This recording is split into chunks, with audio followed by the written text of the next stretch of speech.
정말 충격적인 일이 일어났습니다. 최근 NHK에서 방영한 한국 영상으로 인해 일본이 발칵 뒤집혔다고 합니다. 심지어 대부분의 기자들이 한국으로 향하고 있을 정도라고 하는데요. 이 현상을 지켜보던 유명 감독은 결국 폭탄 발언을 했다고 합니다. 出席する方向で、調整をさせていただきたいという前向きな返事が来ました。 대체 무슨 일이 있었던 걸까요? 안녕하세요. 저는 타카하시 켄지라고 합니다. NHK의 시사 전문 기자죠. 저는 이제까지 객관적인 시선을 유지하며 좋은 취재를 하고 있다고 스스로 생각했습니다. 딱 한국가만 빼고 말이죠. 바로 한국이요. 물론 그 사건이 일어나기 전까지는 말이죠. 그날도 저는 평소처럼 사무실에서 기사를 정리하고 있었습니다. 모니터 화면에 집중하고 있던 그때 동료 기자가 노트북을 들고 다가와 일본에서 화제인 영상을 보여줬어요. 화면 속에는 우리나라 유명 배우 미야모토가 있었습니다. 그는 토크쇼에 출연해 한국 여행 중 겪었던 불쾌한 경험을 이야기하고 있었죠. 미야모토는 한국에서 일본인이라는 이유로 차별받았다고 했습니다. 식당에서 일본어를 사용하자 직원의 태도가 싸늘해졌고 택시기사들은 일본인인 그를 보고 그냥 지나갔다고 했어요. 결국 그는 한국은 일본인을 싫어하는 나라 같다고 말했습니다. 이 사건은 워낙 크게 퍼지면서 일본 사회 전체가 발칵 뒤집혔어요. SNS와 커뮤니티에서는 한국에 가지 말아야 한다거나 언제까지 이런 대우를 받아야 하냐는 격렬한 반응이 쏟아졌습니다. 일부 언론에서도 한국의 일본인 차별 문제를 대대적으로 보도했죠. 그때였습니다. 사무실 전화벨이 울렸죠. 편집장님이 저를 부르셨어요. 순간 가슴이 쿵쾅거렸습니다. 편집장실에 들어서자 편집장님은 이 사태를 우리가 직접 취재해야 한다고 말씀하셨습니다. 저는 완전히 당황했어요. 설마 저보고 한국에 가라는 건가 싶었죠. 편집장님은 제가 한일 관계 관련 기사도 많이 썼고 국제뉴스 경험도 많아 적임자라고 하셨습니다. 이번 논란이 실제로 어떤지 확인하고 오라는 지시였어요. 결국 저는 한국행을 수락했습니다. 저는 거절할 수 있는 위치가 아니었으니까요. 거절하게 되면 다음 승진은 물 건너간 거나 마찬가지였죠. 그렇게 사무실을 나와 비행기 티켓을 예약하는 동안 어릴 적 기억이 선명하게 떠올랐어요. 저희 집 거실에서 텔레비전을 통해 한일 갈등 관련 뉴스가 나올 때마다 아버지의 표정이 굳어졌습니다. 당시 저는 초등학교 3학년이었죠. 뉴스에서는 한국 시민들이 일본 대사관 앞에서 시위하는 장면이 나왔습니다. 플래카드와 구호, 격앙된 표정들이 화면을 가득 채웠어요. 아버지는 텔레비전을 보며 혀를 찼습니다. 켄지, 한국은 일본을 싫어해. 조심해야 한다. 그 말씀을 시작으로 아버지는 자주 한국에 대한 부정적인 이야기를 들려주셨어요. 특히 술에 취하셨을 때면 더 강한 어조로 말씀하셨죠. 그들은 우리가 과거에 잘못했다고만 생각해. 우리가 아무리 사과해도 만족하지 않아. 어머니도 비슷한 견해를 가지고 계셨습니다. 한국 드라마가 일본에서 인기를 끌기 시작했을 때 어머니는 의아해하셨어요. 왜 우리를 싫어하는 나라의 드라마를 보는 거지? 한국에 가도 일본인이라고 하면 차별받을 텐데. 식탁에서 이런 대화가 오갈 때마다 저는 자연스럽게 한국에 대한 부정적인 인식을 흡수했습니다. 중학교 시절에는 한국에서 온 전학생이 있었어요. 처음에는 호기심으로 다가갔지만 곧 친구들 사이에서 그 아이를 멀리하는 분위기가 형성됐습니다. 누군가 조선인이랑 어울리지 마라고 했고 당시에 저는 그 말에 아무런 의문도 품지 않았죠. 지금 생각하면 부끄러운 일이지만 그때는 그것이 자연스러운 일처럼 느껴졌습니다. NHK에 입사한 후에도 이러한 편견은 계속됐어요. 한국 관련 뉴스를 다룰 때마다 저는 무의식적으로 일본 중심적 관점에서 글을 썼습니다. 한 번은 선배 기자가 제 기사를 읽고 이건 너무 한쪽으로 치우쳐 있어라고 지적한 적도 있었죠. 그때 처음으로 제 안에 깊이 뿌리내린 편견을 인식했지만 그것을 완전히 극복하기는 어려웠습니다. 특히 독도 문제가 불거질 때마다 저는 한국의 주장보다 일본의 입장에 더 공감했어요. 객관적인 기사를 쓰려고 노력했지만 무의식 중에 일본의 영유권을 정당화하는 방향으로 글이 흘러갔습니다. 편집장이 균형 잡힌 보도를 요구할 때마다 속으로는 한국이 무리한 주장을 하고 있는데 어떻게 균형을 맞추란 말인가라고 생각했죠. 그렇게 컴퓨터 화면을 응시하며 예약 버튼 위에 마우스 커서를 올려놓고 망설였습니다. 이번 취재가 제 경력에 중요하다는 것을 알면서도 한국에 간다는 생각만으로 불편함이 느껴졌어요. 과연 제가 객관적으로 취재할 수 있을까? 부모님이 심어준 생각들, 학창시절의 경험들, 그리고 지금까지 써온 기사들, 모든 것이 제 안에 깊이 뿌리내린 편견을 형성했으니까요. 다음날 사무실로 향하는 길, 저는 헤드폰으로 한국어 기초 회화를 들었어요. 안녕하세요. 감사합니다. 정도는 알아두면 좋을 것 같았죠. 하지만 한국어 발음이 입에 붙지 않았습니다. 일본인 억양이 드러나면 더 노골적인 차별을 받게 될까 걱정도 됐어요. 사무실에 도착하자 사카이가 활기찬 표정으로 다가왔습니다. 그는 이미 가방을 싸서 준비를 마친 상태였어요. 출발 준비 끝났어? 난 정말 기대된다. 한국 음식, 특히 삼겹살 먹어보고 싶었거든. 사카이의 순수한 기대감과 달리 제 마음은 여전히 무거웠습니다. 그의 낙관적인 태도가 오히려 부담스럽게 느껴졌어요. 너무 기대하지 마. 우리가 환영받을 거라는 보장은 없어. 미야모토의 경험을 잊은 건 아니지? 사카이는 잠시 생각하더니 가볍게 어깨를 으쓱했습니다. 너무 심각하게 생각하지 마. 모든 한국인이 일본인을 싫어한다고는 생각하지 않아. 그건 너무 일반화하는 거 아닐까? 그의 말에 속으로 인정했지만 표현하진 않았어요. 어쩌면 제가 너무 부정적인지도 모릅니다. 하지만 오랜 시간 쌓인 편견은 쉽게 사라지지 않았죠. 편집장실에 들러 마지막 지시사항을 받았습니다. 편집장은 평소보다 진지한 표정으로 말씀하셨어요. 이번 취재는 중요해. 단순히 미야모토의 주장을 확인하는 것뿐만 아니라 실제 한일 관계의 현주소를 보여주는 기회야. 균형 잡힌 시각을 유지해줘. 고개를 끄덕이며 약속했지만 과연 제가 균형 잡힌 시각을 유지할 수 있을지 확신이 없었습니다. 공항으로 향하는 기차 안에서 노트북을 열어 미야모토의 영상을 다시 봤어요. 그의 표정과 목소리에서 진심이 느껴졌습니다. 정말 그가 말한 대로 차별을 경험했다면 저 역시 그런 경험을 하게 될까요? 나리타 공항에 도착해 출국 수속을 마쳤습니다. 대기실에서 비행기를 기다리는 동안 사카이는 한국 여행 가이드북을 열심히 읽고 있었어요. 그와 달리 저는 창밖을 바라보며 복잡한 생각에 잠겼습니다. 저는 비행기 좌석에 앉아 창밖을 바라봤어요. 일본을 떠나 한국으로 향하는 비행기. 2시간 후면 인천공항에 도착합니다. 저를 기다리고 있을 한국은 과연 어떤 모습일까요? 미야모토의 말처럼 일본인을 차별하는 나라일까요? 아니면 사카이의 기대처럼 새로운 경험과 발견이 기다리고 있을까요? 안전벨트를 매고 눈을 감았습니다. 이제 돌이킬 수 없는 한국행이 시작됐어요. 앞으로의 며칠이 제 인생에 어떤 변화를 가져올지 그때는 전혀 예상하지 못했습니다. 비행기가 인천국제공항에 착륙하면서 창문 밖으로 보이는 풍경에 순간 놀랐습니다. 안전벨트를 풀고 일어서는 순간까지도 마음은 무거웠지만 눈앞에 펼쳐진 공항 터미널의 모습은 제 예상과 달랐어요. 생각보다 훨씬 현대적이고 규모가 컸습니다. 비행기에서 내려 터미널로 들어서자 깨끗하고 정돈된 공간이 눈에 들어왔어요. 높은 천장과 세련된 디자인의 내부는 어떤 선진국 공항과 비교해도 손색이 없었습니다. 사실 한국이 발전한 나라라는 것은 알고 있었지만 마음 한구석에서는 일본보다 뒤처져 있을 거라는 막연한 편견이 있었어요. 그런데 첫 인상부터 그런 생각이 흔들리기 시작했습니다. 출입국 심사대로 향했어요. 일본 여권을 내밀며 긴장했지만 심사관은 특별한 표정 변화 없이 영어로 방문 목적과 체류 기간을 물었습니다. 취재 목적이라고 답하자 몇 가지 추가 질문을 했지만 불편한 시선이나 태도는 느껴지지 않았어요. 오히려 일반적인 입국 절차처럼 자연스러웠습니다. 예상보다 빠르게 심사를 통과했어요. 무의식적으로 딱히 차별받는 느낌은 없네라는 생각이 들었습니다. 미야모토의 경험을 떠올리며 경계했던 마음이 조금씩 풀어지는 것 같았어요. 수화물을 찾은 후 환전소에서 원화로 바꿨습니다.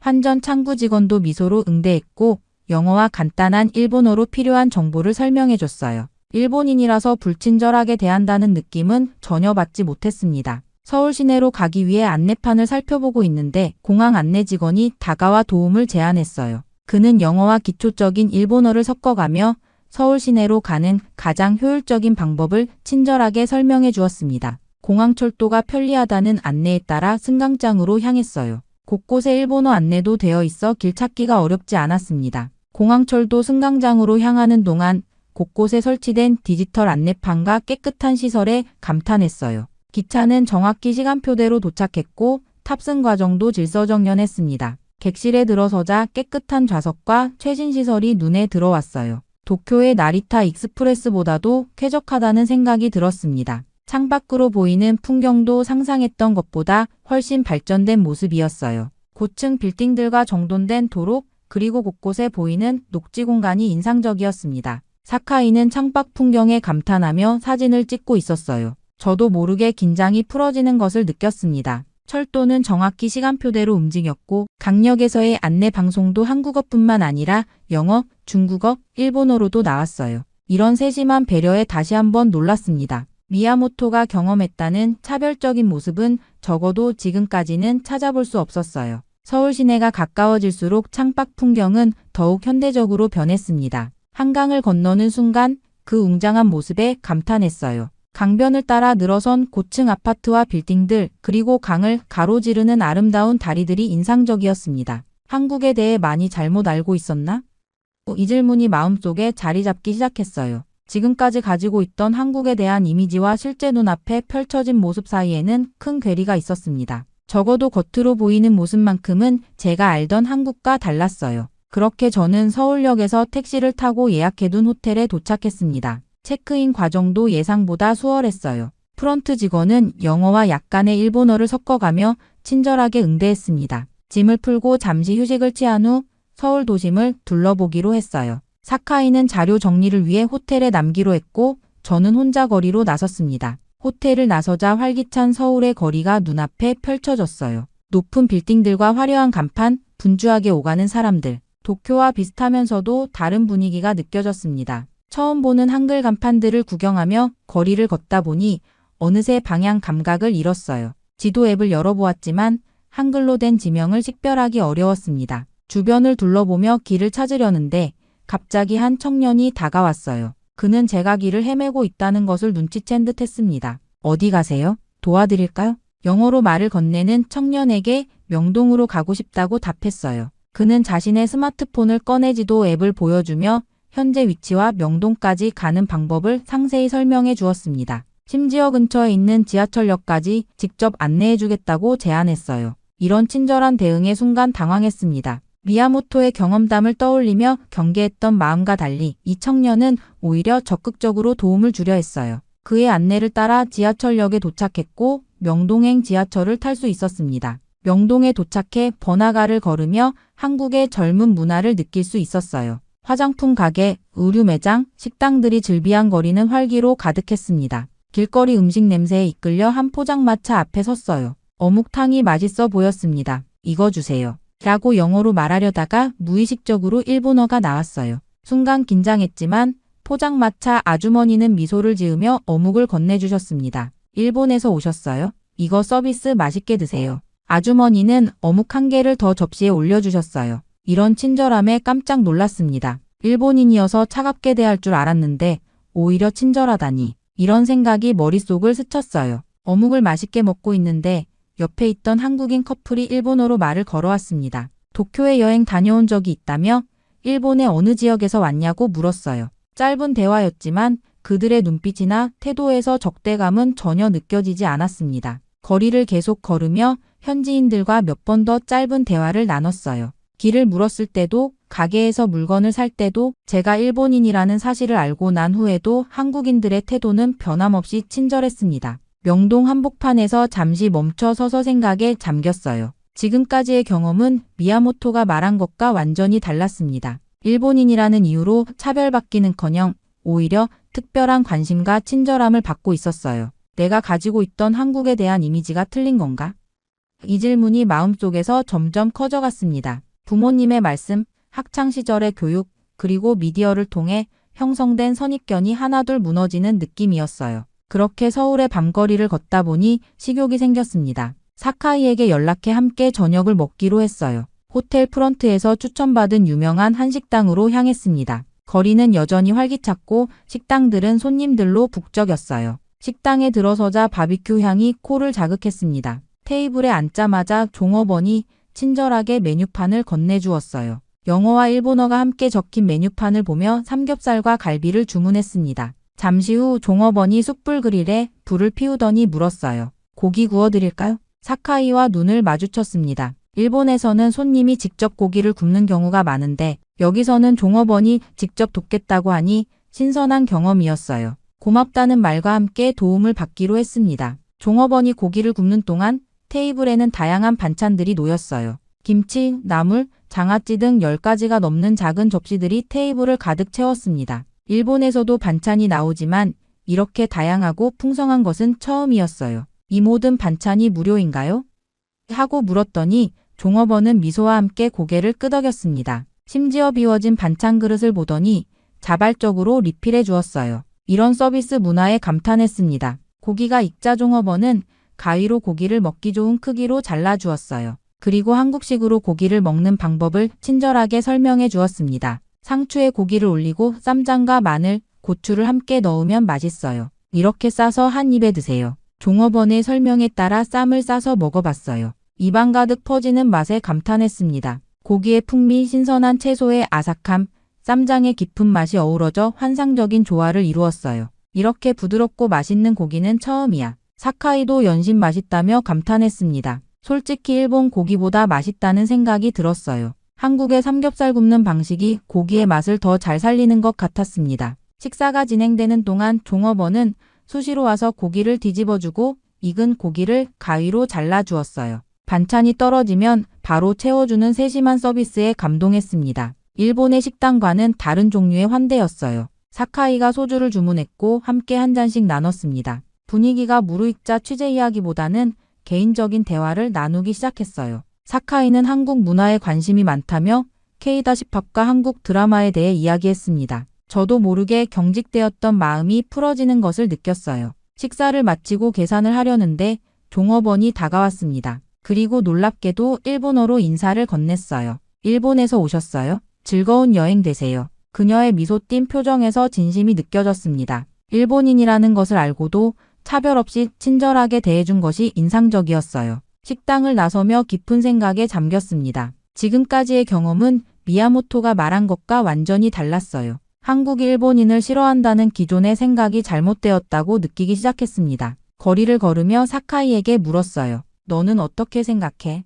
우리가 들어온 한국의 이미지와 실제가 다른 것 같지 않아? 사카이는 고개를 끄덕이며 말했습니다. 처음부터 그렇게 말했잖아. 모든 한국인이 일본인을 싫어할 리 없어. 사람마다 다르고 대부분은 친절해. 그의 말이 맞았어요. 어쩌면 제가 가지고 있던 편견이 너무 강했던 것인지도 모릅니다. 호텔로 돌아가는 길, 서울의 밤거리는 여전히 활기찼고 그 속에서 저는 새로운 시각으로 한국을 바라보기 시작했습니다. 다음 날 아침 호텔에서 일어나 창밖을 내다보니 맑은 하늘이 펼쳐져 있었습니다. 오늘은 본격적인 취재를 시작하는 날이었어요. 사카이와 함께 아침 식사를 하며 오늘의 일정을 계획했습니다. 첫 번째로 대학교 한 곳을 방문해 한국 청년들의 일본에 대한 인식을 물어보기로 했어요. 호텔 앞에서 택시를 잡았습니다. 택시에 타자마자 기사님이 백미러로 저희를 한번 쳐다보더니 갑자기 일본어로 환영 인사를 건네셨어요. 저와 사카이는 놀라움을 감추지 못했습니다. 어떻게 알아보셨는지 궁금했지만 기사님은 20년 전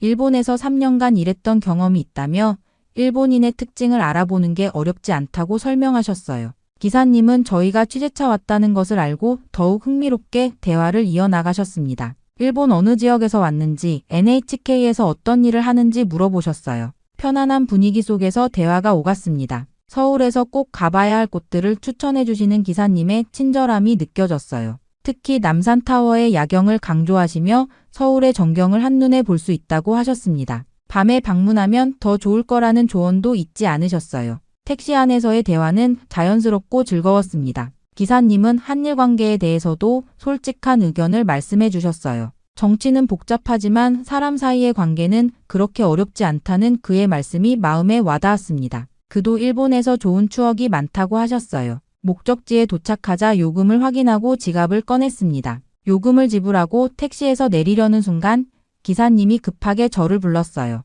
돌아보니 제가 좌석에 떨어뜨린 지갑을 들고 계셨습니다. 기사님은 미소를 지으며 지갑을 건네주셨어요. 깊이 고개를 숙이며 감사 인사를 드렸습니다. 일본에서도 지갑을 잃어버리면 찾을 확률이 높지만 외국에서, 그것도 적대적인 나라라고 생각했던 한국에서 이런 경험을 하니 감동이 더 컸어요. 기사님은 별일 아니라는 듯 손을 흔들며 떠나셨습니다. 그 뒷모습을 바라보며 사카이와 눈을 마주쳤어요. 한국에서는 물건을 잃어버려도 돌려받는 경우가 많다는 이야기가 사실이었구나 싶었습니다. 사카이도 동의하는 듯 고개를 끄덕였어요. 대학교로 향하는 길, 마음속에서 따뜻한 감정이 피어올랐습니다. 지금까지 한국에서 경험한 모든 순간들이 제가 알고 있던 한국의 이미지와는 달랐어요. 이런 작은 친절들이 쌓이면 나라에 대한 이미지가 달라진다는 생각이 들었습니다. 불과 이틀 전 한국행 비행기에 올랐을 때의 불안과 편견이 얼마나 근거 없는 것이었는지 깨닫기 시작했어요. 미야모토의 경험은 어쩌면 불운한 우연의 일치였거나 혹은 다른 이유가 있었을지도 모른다는 생각이 들었습니다. 대학교 정문에 도착해 취재를 준비하면서 어제까지만 해도 가지고 있던 한국에 대한 인식이 완전히 바뀌고 있다는 것을 느꼈어요. 이제는 더 열린 마음으로 한국을 바라볼 준비가 됐습니다. 그렇게 저는 사흘간의 취재를 마치고 일본으로 돌아왔습니다. 비행기 안에서 한국에서의 경험을 정리하며 기사를 작성했어요. 도쿄 하네다 공항에 도착했을 때는 이미 저녁이 다 되어가고 있었습니다. 집으로 가는 길, 창밖 풍경이 익숙하게 느껴졌지만 제 마음속은 이전과 달라져 있었어요. 다음 날 아침 NHK 사무실에 도착하자 여러 동료들이 관심 어린 눈빛으로 다가왔습니다. 미야모토의 발언으로 시작된 논란이 아직 일본 사회에서 뜨거운 이슈였기 때문이었어요. 편집장님은 제 보고서를 꼼꼼히 읽어보시고는 만족스러운 표정을 지으셨습니다. 좋은 취재였어. 이걸 바탕으로 특집 방송을 준비하자.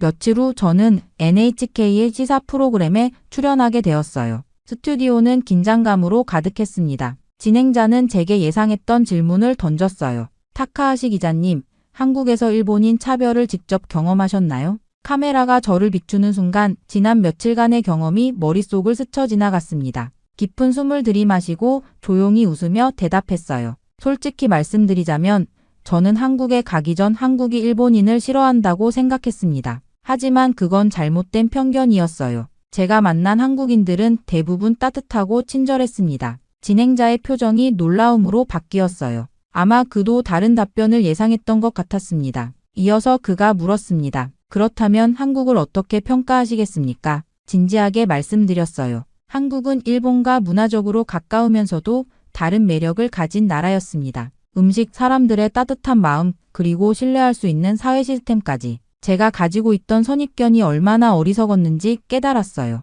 취재 영상이 나가면서 한국에서의 경험들이 시청자들에게 전달되었습니다. 친절한 청년, 포장마차 아주머니, 삼겹살집 종업원, 정직한 택시기사님. 그들의 모습을 통해 다른 한국의 이미지를 보여주려 했어요. 방송이 나간 후 일본 시청자들의 반응이 다양하게 나타났습니다. SNS와 커뮤니티에서는 의견이 갈렸어요. 정말인가? 한국이 그렇게 좋은 나라였다고?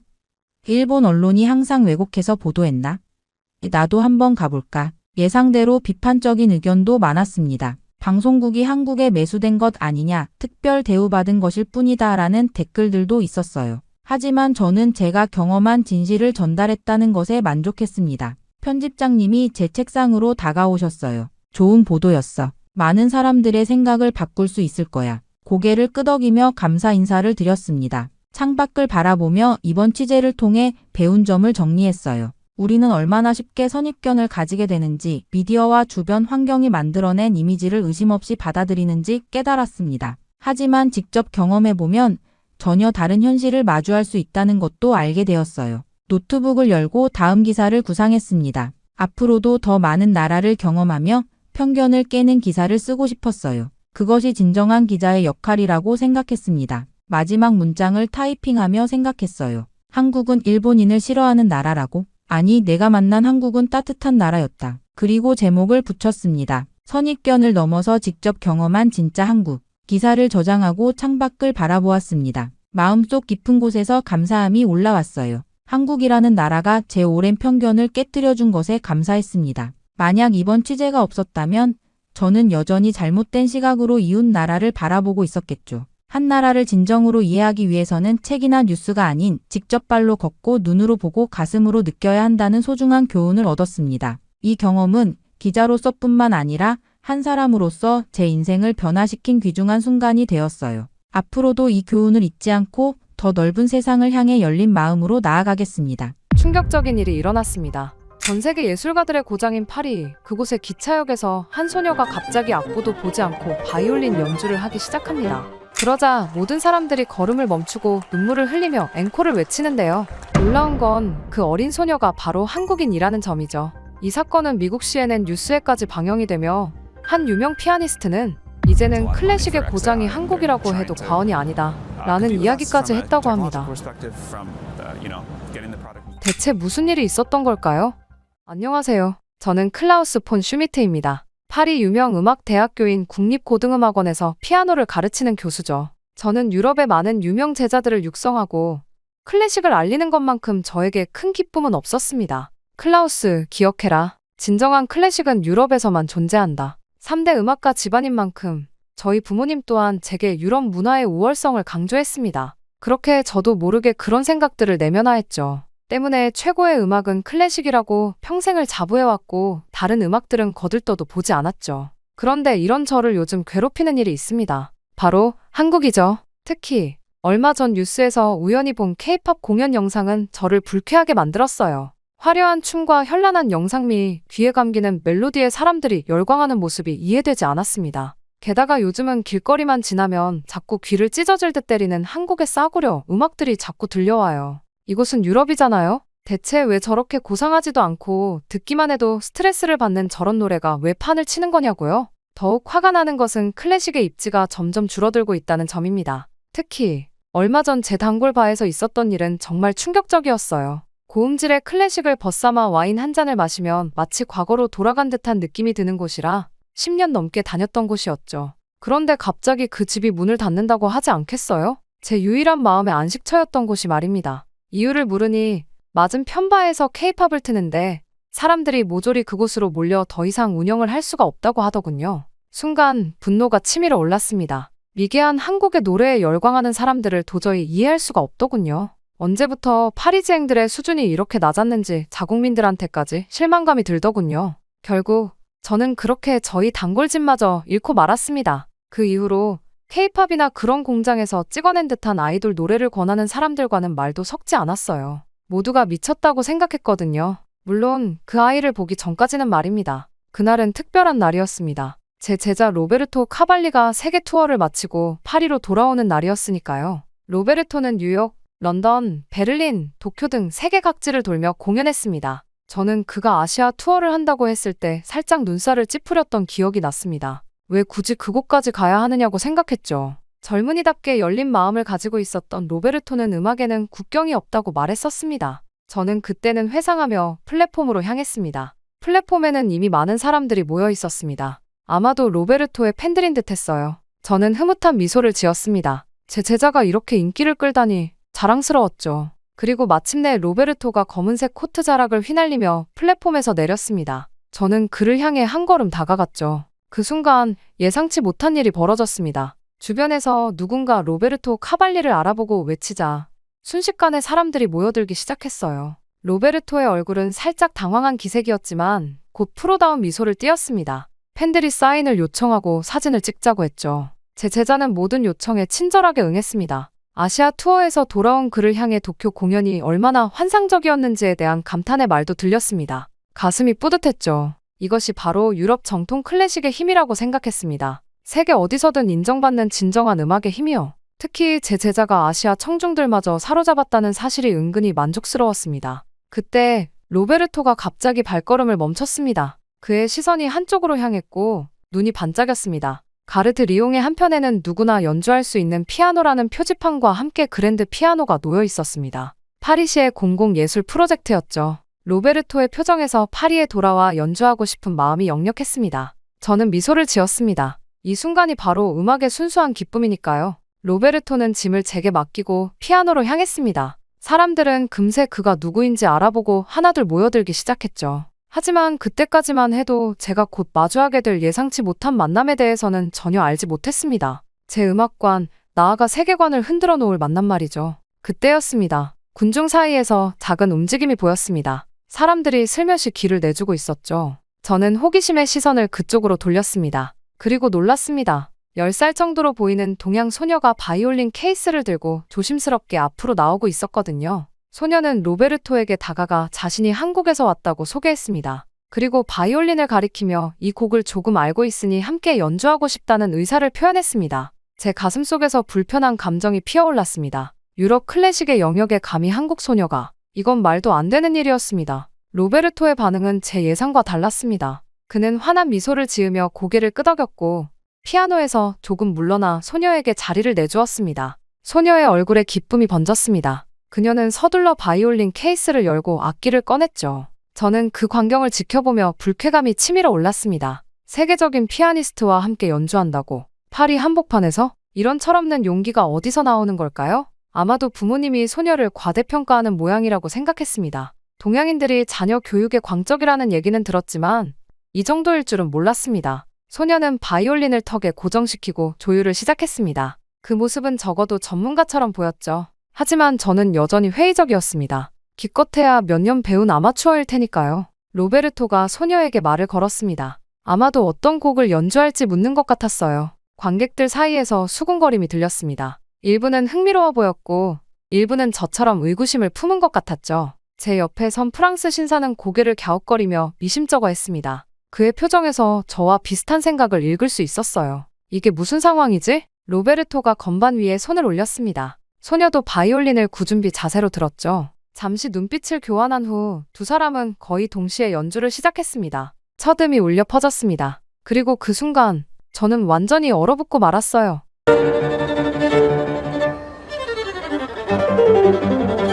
소녀의 연주 기술은 놀라웠습니다. 단순히 잘 안다는 수준이 아니었어요. 그녀는 음악을 완전히 이해하고 있었고 감정을 실어 표현할 줄 알았습니다. 로베르토도 놀란 표정이었지만 곧 프로다운 집중력으로 소녀의 연주에 맞추어 나갔죠. 소녀의 바이올린에서 흘러나오는 선율은 점점 더 강렬해졌습니다. 그녀는 눈을 감고 음악에 완전히 몰입한 상태였죠. 로베르토와 소녀 사이에는 말로 설명할 수 없는 음악적 교감이 형성되고 있었습니다. 마치 오랫동안 함께 연주해온 듀오처럼요. 연주가 흐르는 가운데 저는 점점 더 혼란스러워졌습니다. 처음에는 소녀가 곧 실수를 할 것이라 예상했습니다. 기교적으로 어려운 부분에서 멈칫하거나 표현력이 부족할 것이라 생각했죠. 하지만 그런 일은 일어나지 않았어요. 오히려 소녀의 연주는 점점 더 깊어졌습니다. 바이올린의 음색은 때로는 속삭이듯 부드럽게, 때로는 열정적으로 타올랐어요. 그녀의 작은 몸에서 어떻게 이런 풍부한 표현이 나올 수 있는지 의아했습니다. 로베르토도 놀란 듯 했지만 곧 전문가답게 소녀의 연주에 완벽하게 호흡을 맞추었죠. 두 사람의 합주는 마치 오랫동안 함께 연습해온 듀오 같았습니다. 피아노와 바이올린의 대화, 주고받음이 너무나 자연스러웠어요. 로베르토가 음악적 프레이즈를 던지면 소녀는 그것을 받아 더 아름답게 발전시켰습니다. 그리고 로베르토는 다시 소녀의 선율에 영감을 받아 새로운 표현을 더했죠. 기차역에 있던 사람들은 이제 완전히 이 예상치 못한 공연에 빠져들었습니다. 처음에는 50여 명이었던 관객이 이제는 200명 가까이 모여들었어요. 사람들은 스마트폰으로 영상을 찍고 숨죽여 감상했습니다. 어떤 이들은 감동의 눈물을 글썽이기도 했죠. 저는 점점 더 혼란스러웠습니다. 제 머릿속에서는 오랜 신념과 눈앞의 현실이 충돌하고 있었어요. 어떻게 이런 일이 가능한 걸까요? 한국 소녀가, 그것도 고작 10살 정도로 보이는 아이가 이토록 성숙한 연주를 한다니. 저는 귀를 의심했습니다. 첫 곡이 끝나자 우레와 같은 박수가 터져 나왔습니다. 사람들은 브라보를 외치며 환호했어요. 소녀는 수줍게 미소 지으며 인사했죠. 로베르토는 존경의 눈빛으로 소녀를 바라보았고 그들은 서로 눈짓으로 다음 곡을 상의했습니다.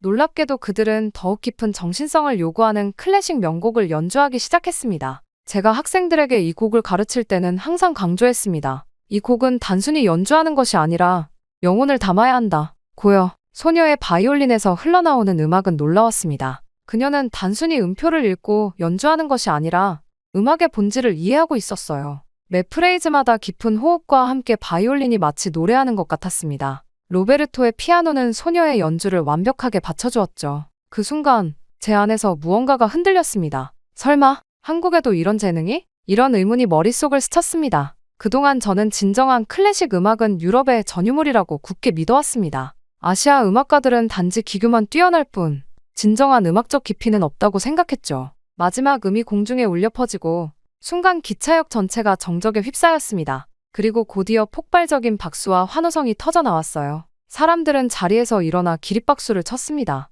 누군가 앵콜을 외치기 시작했고 곧 수백 명의 목소리가 합쳐져 앵콜을 요청했죠. 소녀는 수줍게 웃으며 로베르토를 바라보았습니다. 로베르토는 환한 미소로 고개를 끄덕였고 두 사람은 다시 한 번 연주를 시작했어요. 이번에는 더욱 서정적인 곡이었습니다. 바이올린의 선율이 기차역 천장까지 올라가 맴도는 듯했죠. 저는 복잡한 감정에 휩싸였습니다. 한편으로는 제 제자 로베르토가 이렇게 대중의 사랑을 받는 모습이 자랑스러웠어요. 그의 성공은 곧 제 가르침의 성공이기도 했으니까요. 하지만 다른 한편으로는 한국 소녀의 놀라운 재능 앞에서 불편함과 혼란을 느꼈습니다. 평생을 유럽 클래식 음악의 우월함을 믿으며 살아왔는데 그 신념이 흔들리는 경험은 결코 편안하지 않았어요. 게다가 그 소녀는 한국에서 왔다고 했습니다. 아시아 국가 중 하나일 뿐이라고 생각했던 나라에서 이런 천재적인 음악성을 지닌 아이가 나올 수 있다는 사실이 저를 혼란스럽게 했죠. 앵콜 연주가 끝나고 다시 한번 우레와 같은 박수가 쏟아졌습니다. 사람들은 소녀에게 다가가 축하 인사를 건넸고 일부는 사인을 요청하기도 했어요. 로베르토도 많은 주목을 받았지만 오늘의 진정한 주인공은 소녀였습니다. 제 제자는 자신보다 소녀에게 스포트라이트가 쏟아지는 상황에서도 전혀 불편한 기색이 없었어요. 오히려 그는 소녀를 진심으로 존중하고 그녀의 재능에 감탄하는 모습이었습니다. 그 모습을 보며 저는 다시 한번 생각에 잠겼죠. 로베르토는 유럽에서 태어나고 자랐지만 음악에 있어서는 제가 가진 편견에서 자유로워 보였습니다. 혼잡한 상황이 조금 정리되자 소녀의 부모로 보이는 동양인 부부가 다가왔습니다. 그들은 로베르토와 저에게 공손하게 인사하며 감사 인사를 전했어요.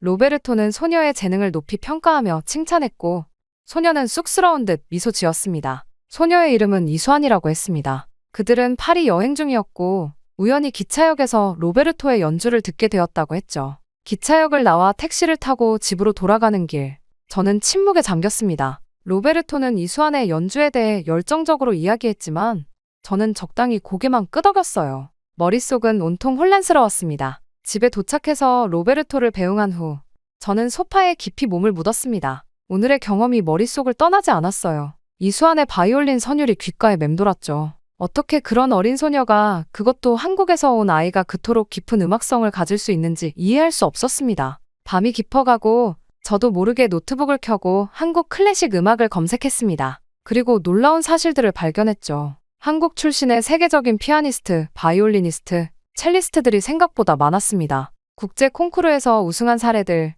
유명 오케스트라와 협연한 기록들, 세계 유수의 음악학교에서 가르치는 교수들까지 한국의 클래식 음악 교육 시스템에 대한 기사도 읽었습니다. 어린 시절부터 엄격한 훈련을 받고 재능 있는 아이들을 조기에 발굴해 집중 교육한다는 내용이었죠. 머릿속에 이수환의 모습이 떠올랐습니다. 아마도 그녀도 이런 시스템 속에서 자란 것이겠죠. 밤늦게까지 자료를 찾아보다 문득 정신을 차렸습니다. 제 모니터 화면은 한국 음악가들의 정보로 가득 차 있었어요. 결국 저는 그날 밤을 셀 수밖에 없었죠. 그 만남 이후 몇 주가 지났습니다. 저는 다시 일상으로 돌아와 파리 국립고등음악원에서 학생들을 가르치고 있었습니다. 이수환과의 만남은 점차 희미해지는 듯했지만 가끔씩 그녀의 연주가 문득 떠오르곤 했죠. 그럴 때면 저는 고개를 저으며 생각을 떨쳐냈습니다. 한 번의 만남으로 평생의 신념이 흔들릴 수는 없다고 스스로를 다독였어요. 어느 화창한 오후 사무실로 돌아오자 비서가 우편물을 건네주었습니다. 그중 고급스러운 봉투 하나가 눈에 띄었죠.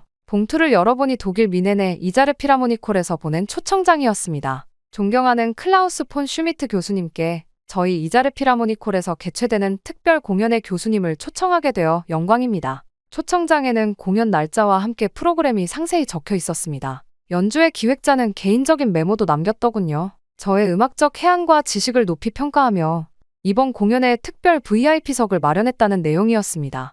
호기심에 프로그램을 자세히 살펴보았습니다. 그리고 메인 피아니스트의 이름에서 잠시 시선이 멈췄습니다. 임윤찬이라는 낯선 이름이었어요. 아시아계 이름처럼 보였지만 확실하지는 않았습니다. 프로그램에는 베토벤 피아노 협주곡 5번 황제와 라흐마니노프 피아노 협주곡 3번 등 기교적으로 가장 어려운 레퍼토리들이 포함되어 있었습니다. 메인 피아니스트는 분명 상당한 실력자일 텐데 제가 들어본 적 없는 이름이라 의아했죠. 초청장 내용을 다시 읽어보니 임윤찬은 최근 국제 콩쿠르를 휩쓸고 있는 신성이라고 소개되어 있었습니다. 저는 어깨를 으쓱했습니다. 누군지 모르겠지만 대단한가 보군. 하지만 그다지 큰 관심은 없었습니다. 요즘은 콩쿠르 우승자들이 넘쳐나니까요. 그럼에도 독일 미넨으로의 여행은 매력적이었습니다. 이자르 피라모니콜은 유럽에서도 손꼽히는 명성 높은 공연장이었고 미넨은 음악적 전통이 깊은 도시였습니다. 또한 오랜 독일 친구들을 만날 기회이기도 했죠. 그렇게 몇 주 뒤 공연 당일 저는 정장을 차려입고 일찍 공연장에 도착했습니다.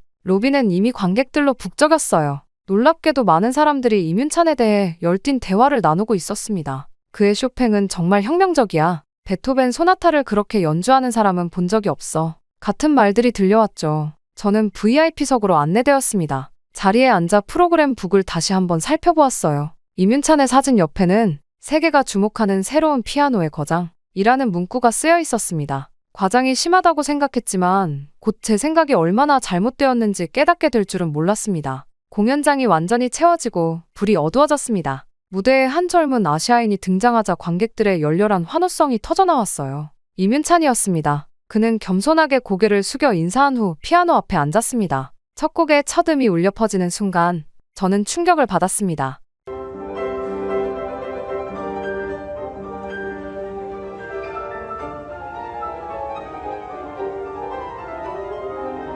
그의 터치는 맑고 투명했으며 동시에 깊은 울림이 있었어요. 이민찬은 베토벤의 소나타를 연주했는데 베토벤을 수십 년간 연구해온 저조차 새롭게 느껴지는 해석이었습니다. 마치 작곡가의 의도를 직접 전달받은 듯한 연주였어요. 한 곡 또 한 곡이 이어지며 저는 점점 더 깊은 감동에 빠져들었습니다. 그의 연주는 단순한 기교를 넘어 음악의 본질을 완벽하게 이해하고 표현하는 것이었습니다. 특히 라흐마니노프의 협주곡에서는 온몸의 전율이 느껴졌어요. 어떻게 이렇게 어린 연주자가 이토록 깊은 감정을 표현할 수 있는지 이해할 수 없었습니다. 이민찬의 손가락은 건반 위에서 마치 살아있는 생명체처럼 움직였습니다. 때로는 폭풍처럼 강렬하게, 때로는 속삭임처럼 섬세하게 음악을 빚어냈어요. 그의 연주에서는 피아노라는 악기의 한계가 느껴지지 않았습니다. 세트리스트의 마지막 곡이 끝나자 관객들은 일제히 기립해 열광적인 박수를 보냈습니다. 앵콜 요청이 쏟아졌고 이민찬은 다시 무대로 나와 조용히 피아노 앞에 앉았습니다. 그가 연주한 앵콜곡은 쇼팽의 녹턴이었어요.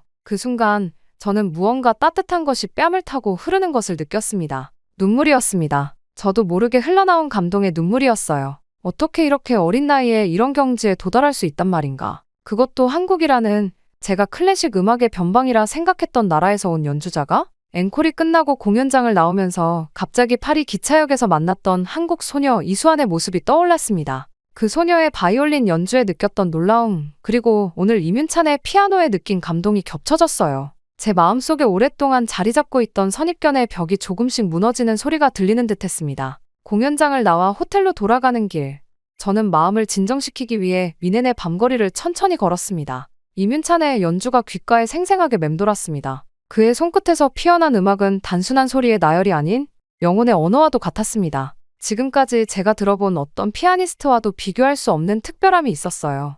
호텔 라운지에 들어서자 우연히 음악 비평가로 알고 지내던 독일인 친구 한스를 만났습니다. 그도 오늘 이민찬의 공연을 보고 왔다고 했어요. 저희는 함께 앉아 와인을 마시며 공연에 대해 이야기를 나눴습니다. 클라우스, 자네도 오늘 공연을 봤나? 정말 놀라운 재능이지 않은가? 저는 고개를 끄덕이며 솔직한 감상을 나눴습니다. 그러자 한스는 이민찬에 대한 더 자세한 정보를 들려주었습니다. 이민찬은 이미 쇼팽 콩쿠르, 차이콥스키 콩쿠르, 퀸 엘리자베스 콩쿠르 등 세계 최고 권위의 국제 콩쿠르를 모두 석권한 전무후무한 기록의 소유자였습니다. 그것도 모두 최연소 우승이었죠. 그의 나이가 고작 25이라니 믿기 힘들지? 앞으로 최소 50년은 더 연주할 수 있다고 생각하면 음악사에 어떤 족적을 남길지 상상이 안 되네. 한스의 말을 들으며 저는 깊은 생각에 잠겼습니다. 그리고 문득 기억났습니다. 파리 기차역에서 만난 한국 소녀 이수환의 바이올린 연주도 처음에는 의심했지만 결국 엄청난 재능이었죠. 한국에서 온 두 명의 뛰어난 음악가를 연달아 만난 것은 우연이 아닐지도 모른다는 생각이 들었습니다.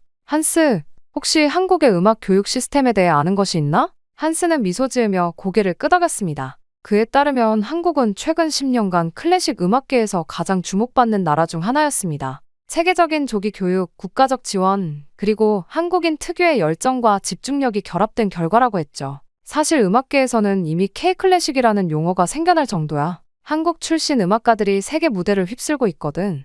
호텔방으로 돌아와 저는 밤늦게까지 인터넷을 뒤지며 한국의 클래식 음악 현황에 대해 조사했습니다. 이민찬 외에도 세계적인 지휘자, 바이올리니스트, 첼리스트들이 한국에서 나오고 있었어요. 서울에는 세계적 수준의 공연장들이 있었고 유명 오케스트라들이 정기적으로 방문했습니다. 새벽이 되어서야 저는 컴퓨터를 덮었습니다. 창밖으로 미넨의 새벽 하늘이 보였어요. 저는 깊은 숨을 들이마셨습니다. 평생 믿어왔던 유럽 중심의 음악관이 완전히 무너진 순간이었습니다. 유럽만 최고라고 믿었지만 아시아, 특히 한국에도 이렇게 천재들이 많다니. 기차역에서 만난 이수환의 순수한 열정, 이민찬의 압도적인 연주가 겹쳐져 제 마음에 강렬한 인상을 남겼습니다. 제 일생에 걸친 편견이 틀렸다는 것을 인정하는 건 쉽지 않았지만 진실을 부정할 수는 없었어요. 아침이 되자 저는 갑작스러운 결정을 내렸습니다. 직접 가서 확인하자. 한국이라는 나라에서 도대체 어떤 음악 교육을 하길래 어떤 분위기가 이런 인재를 키우는지 제 눈으로 직접 보고 싶었습니다.